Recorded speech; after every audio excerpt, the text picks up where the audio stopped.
Ok, hasta el momento hemos estado trabajando con el cálculo de valores de lados cuando tenemos dos de los lados en un triángulo rectángulo. La trigonometría, por decirlo de alguna manera, permite calcular algo más que solo valores de lados en triángulos rectángulos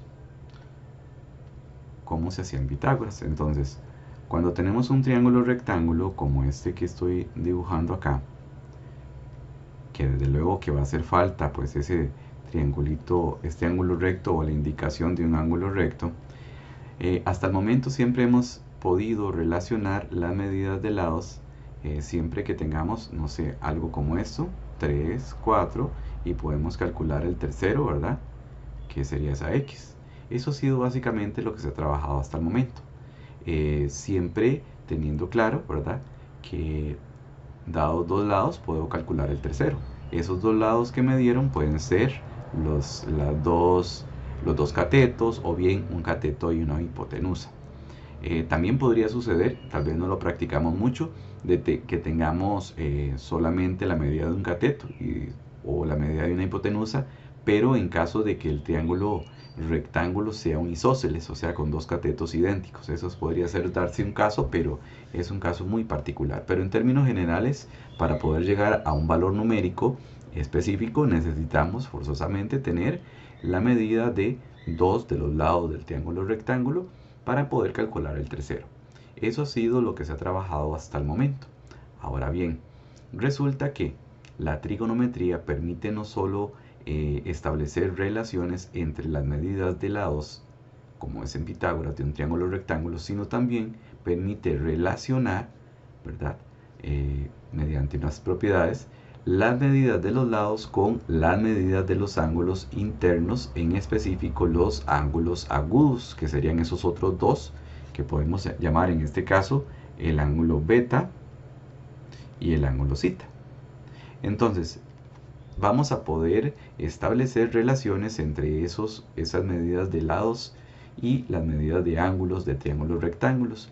Cuando podemos establecer esas relaciones significa necesariamente en que en algún momento, dada alguno de esos valores, vamos a poder encontrar los otros. Entonces ya las relaciones que se limitaban a solo lados, también vamos a extenderla a lados involucrados con ángulos, por decirlo de alguna manera un poco simplista. Veamos, antes de poder calcular esos valores que les estoy comentando, cómo se relacionan o qué propiedades me permiten establecer igualdades, por decirlo de alguna manera, entre medida de lados y medida de ángulos. Recordemos que Pitágoras era una muy conocida, que era que la hipotenusa al cuadrado es igual al cateto a la 2 más el cateto a la 2. Esa era una igualdad que relacionaba las medidas de los lados del triángulo rectángulo.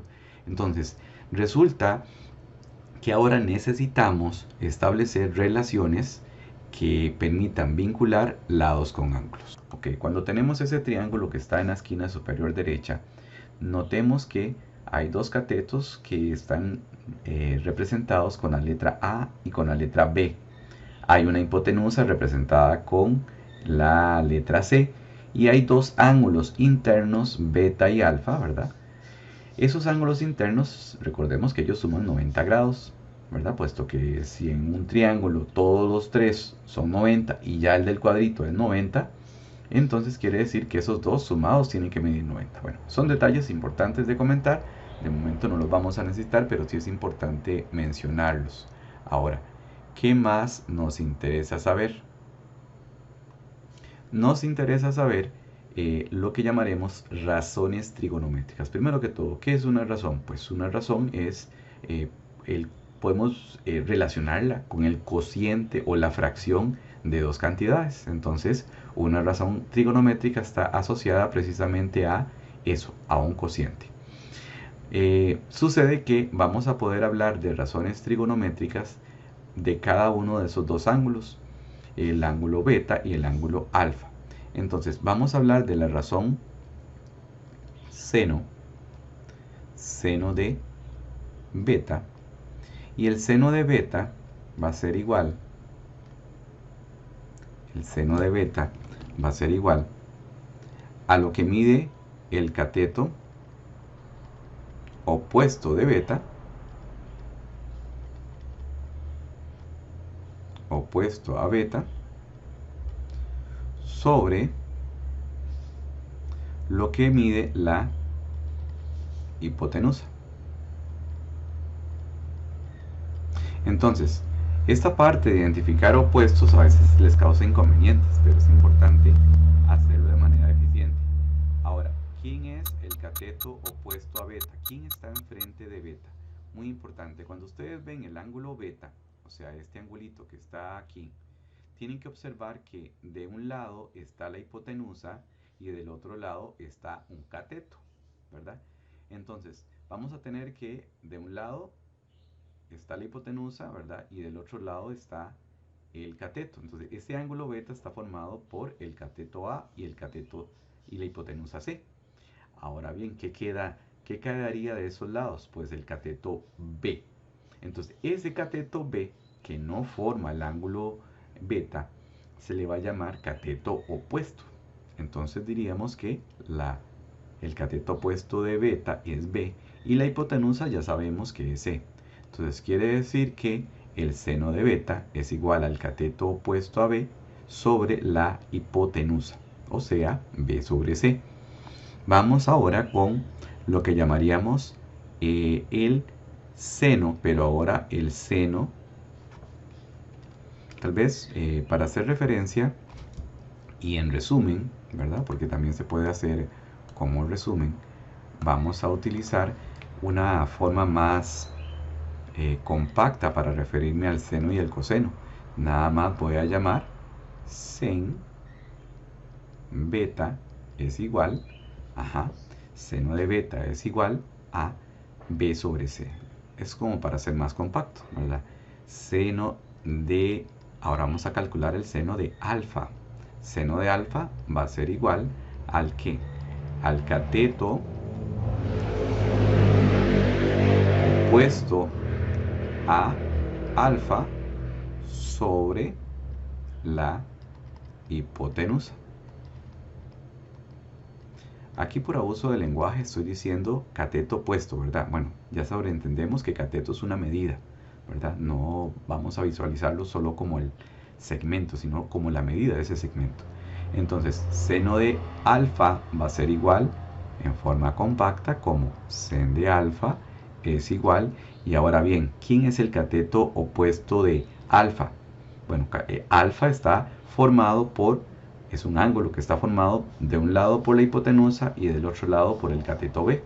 Entonces, el seno de alfa va a estar compuesto por la fracción esa razón, va a estar compuesto por el cateto opuesto, que es A, sobre la hipotenusa, que es C. Entonces, el seno de alfa va a ser A sobre C. Continuamos ahora con la función, o con la razón, disculpen, coseno. Vamos a colocarle otro color. La razón coseno, en este caso vamos a calcular coseno de beta. Coseno de beta va a ser igual al cateto adyacente sobre la hipotenusa. Entonces, el cateto adyacente a beta va a ser el que está a la par de beta. Bueno, ustedes dirán, bueno, es que hay dos a la par de beta. Sí, pero uno es cateto y la otra es hipotenusa. No es, el C no cuenta como posible cateto adyacente, es una hipotenusa. Entonces, sería A sobre, vamos a escribirlo de forma compacta, cos de beta va a ser igual a, precisamente, A sobre C.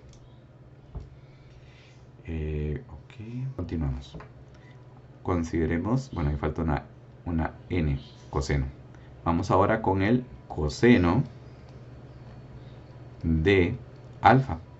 El coseno de alfa va a ser igual al cateto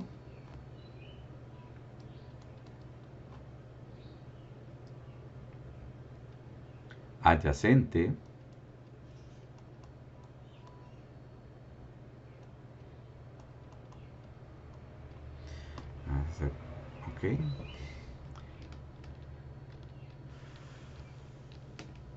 adyacente a alfa sobre la hipotenusa. Y eso va a ser igual a coseno de alfa, va a ser igual al cateto adyacente, que sería en este caso, el adyacente de alfa sería b sobre la hipotenusa, que es c. Y eso sería el coseno. Ahora consideremos la razón tangente. Tangente de alfa, bueno, empecemos con beta para el orden, es igual al cateto adyacente a beta sobre el cateto, ok, hay un error ahí, no era cateto adyacente, es el cateto opuesto. Cateto opuesto a beta sobre el cateto adyacente a beta, que sería igual a tangente de beta, va a ser igual al cateto adyacente de beta, que sería A.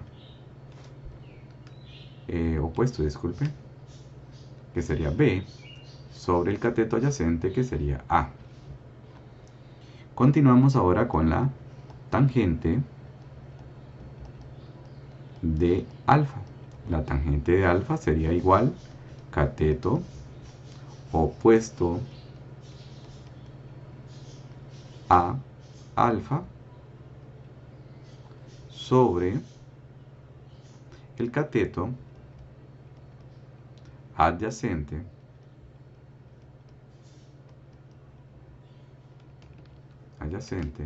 a alfa. Y eso sería igual tangente de alfa, eso es igual al cateto opuesto a alfa, que ahora sí sería A, sobre el cateto adyacente a alfa, que sería B. Eso serían las razones trigonométricas para estos valores. El 3. Ok, el seno de zeta sería 3, el opuesto sería 3 y la hipotenusa sería 5. El coseno de zeta, recordemos que coseno es adyacente sobre hipotenusa.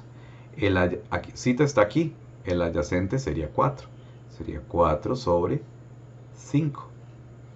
Y la tangente, recordemos que es opuesto sobre adyacente. Sería el opuesto, que es 3, sobre el adyacente, que es 4. Y ahí tendríamos la tangente de zeta. Seguidamente vamos a trabajar ahora con la razón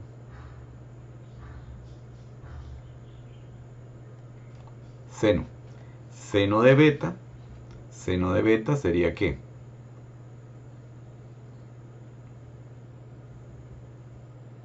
El cateto opuesto a beta, el que está enfrente de beta, sería 4 sobre la hipotenusa, que es 5.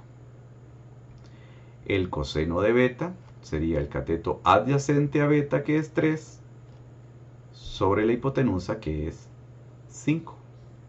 Y en el caso de tangente de beta, sería el cateto opuesto a beta, que es 4, sobre la hipotenusa, sobre el adyacente, que es 3. Entonces, tangente de beta sería 4 sobre 3.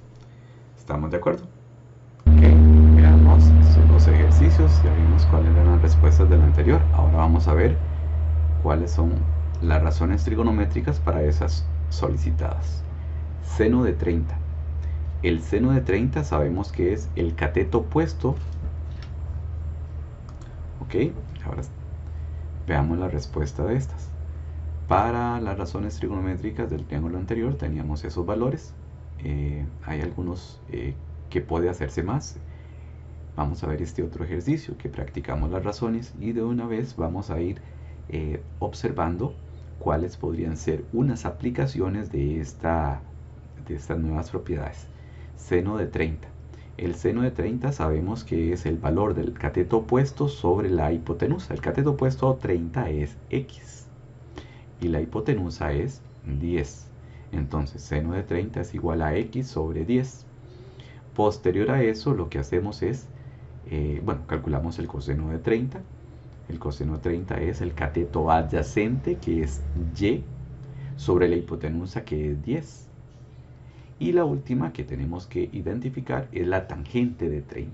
La tangente de 30 sería el opuesto a 30, que es x, sobre la hipotenusa, que es y. Una situación que podemos hacer acá y que vamos a reforzar en próximas prácticas es el llevar esto un poco más allá y poder aplicar esta razones trigonométricas. Resulta que aquí tenemos el valor de x que no lo conocemos. Podríamos calcular el valor de x. Resulta que este 10 que está aquí está dividiendo a esa x. Por lo tanto, con las propiedades de despeje, este 10 podría, y tiene sentido, que lo pasemos a multiplicar del otro lado al sen de 30. No sé por qué lo coloco en 5. Al sen de 30. Y eso va a ser igual a x. Resulta que en las calculadoras existe una tecla, o al menos varias teclas, porque son varias razones, que nos va a permitir calcular eso que se llama sen de 30. No aparece con la tecla sen, sino con la tecla sin, esta que está aquí. Entonces, por ejemplo, para calcular ese valor de x, nada más digitamos 10 multiplicado por sin, ¿verdad? Que es lo que es equivalente a decir sen, y escribimos 30, cerrando respectivamente, le damos igual y nos va a dar un valor que en este caso es 5. Muy particular. Quiere decir que esa x que no conocíamos nos da 5. X es igual a 5. Ese sería el valor de x. Ahora, ¿cómo hacemos para el caso de 30, de la y? Pues como la razón que involucra la y es coseno, entonces este 10, despejando igual, lo pasamos a multiplicar. 10 por cos de 30 es igual a y. Y ahora vamos a utilizar la calculadora de igual manera. Vamos a digitar 10 cos de 30 y el valor que nos va a dar como respuesta es 5 raíz de 3. Quiere decir que y es 5 raíz de 3. Ahora ya sabemos que una raíz es un valor, una raíz de este tipo es un valor irracional, entonces también tiene una aproximación que es 8,66. Entonces podríamos decir que y es 8,66 aproximadamente también. ¿De acuerdo? Entonces esa sería una forma de utilizar las razones trigonométricas para calcular valores. Desde luego que en este caso tendríamos que tener como mínimo el valor de un ángulo de los dos agudos que hay y el valor de un lado. Eso es indispensable. Noten que es una condición necesaria y luego lo vamos a ir reforzando con otros ejercicios. Pero al igual que en Pitágoras necesitábamos tener el valor de dos de los lados para calcular el tercero, en el caso de estas razones trigonométricas necesitamos tener la medida de un ángulo de ese triángulo rectángulo y también la medida de un lado del triángulo rectángulo. Entonces podría ser que la combinación que tengamos no sea la misma siempre, pero igual funciona. ¿Okay? En el ejercicio anterior ya habíamos identificado las razones seno y coseno. Esas razones seno y coseno del ángulo 20 también nos va a permitir calcular los valores restantes. Sin embargo, ahora, a diferencia del anterior, respecto al despeje, vamos a tener algo adicional. Noten que la variable está en el denominador. Antes, en el otro ejercicio, la variable estaba en el numerador. Entonces, para efectos de despeje vamos a tener que hacer un par de pasos más. Un paso más. Esta y que está dividiendo pasa a multiplicar, al igual que lo hicimos con el otro caso. Sin embargo, noten que todavía la variable no está despejada. Tenemos que hacer un paso adicional, que es dejar el 3 y pasar el tangente de 20 a dividir. Y eso sería una forma de despejarlo. Entonces, ¿cómo hacemos para calcular ese valor de y? Ese valor de y lo vamos a calcular digitando en la calculadora la respectiva fracción 3 sobre tangente de 20 grados, y eso me daría aproximadamente 8,24. Entonces 3 sobre tan de 20 me da 8,24. Profe, Dime. que no sé por qué mi pantalla se quedó pegada y no puedo ver lo que está haciendo. Ok. Entonces, tendríamos que, para despejar el valor de seno, pasaría el x a multiplicar x por sen de 20 es igual a 3. Y de nuevo, x queda solito y el 3 va a ser dividido entre sen de 20. Volvemos a digitar la expresión y ahora vamos a colocar la fracción 3 sobre sen de 20, y eso me daría, ahí me faltó terminar ese cierre. Si no coloco eso, simplemente me da error matemático. Vean ustedes que dicha que me dio el error. Para poder comentarles eso, tenemos que cerrar el paréntesis, en especial cuando está en el denominador. Entonces quiere decir que la x es 8,77 aproximadamente. Algo muy importante de destacar es que estos valores son valores irracionales, por lo tanto no vamos a poder escribirlos en su forma decimal de manera completa, que quiere decir que siempre me va a quedar una forma aproximada y de ahí el símbolo que estoy utilizando. Algo importante con esto: esta es una forma de resolverlo utilizando el seno y el coseno del ángulo 20. Luego vamos a ver que también podríamos hacerlo utilizando el seno y el coseno del otro ángulo que no está calculado, pero se puede calcular. También es importante destacar que la tangente de la tangente no la vamos a poder. ¿Qué fue lo que sucedió aquí? Ok, el coseno, más bien, el coseno no vamos a poder utilizarla porque tiene dos valores que no conozco. Entonces, no sé si ustedes notaron que en este ejercicio, en el primero, vea que utilizamos, que esta de acá no la utilizamos. ¿Por qué no utilizamos esta? Porque simplemente desconocemos tanto la y como la x. Y noten que aquí fue el caso de la tangente, que no la utilizamos porque resulta que esa tangente tenía dos valores que desconocemos, que es la x y la y. Entonces, esa elección que se hizo y tal vez no se comentó, está muy relacionado con eso, precisamente. Si no tenemos los dos valores de esa razón trigonométrica, no es posible utilizarla para calcular uno de los valores, o al menos no en condiciones normales.